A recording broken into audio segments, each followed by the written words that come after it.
สวัสดีครับวันนี้เรามาทำชุดเกราะยางสีนะครับ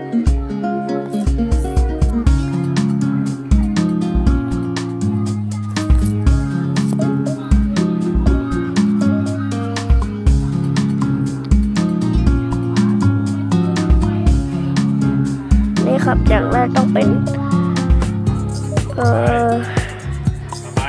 ขาวด้านนะครับถ้าอ่านผิดก็ขออภัยด้วยนะครับแล้วก็ใส่น้ำนะครับก็ไปหาลายบูดได้แล้วก็อันนี้ถ้าอยากจะให้มันสีขาวก็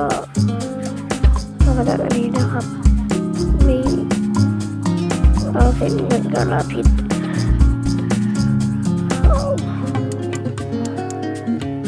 ดำนะครับต้องเป็นชุดเกราะหนัง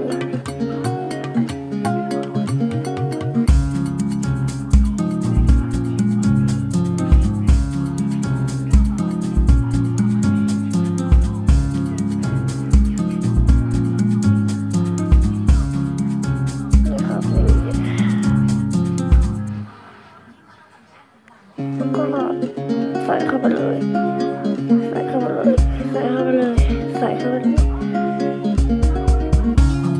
เราก็จะได้ชุดเกราะ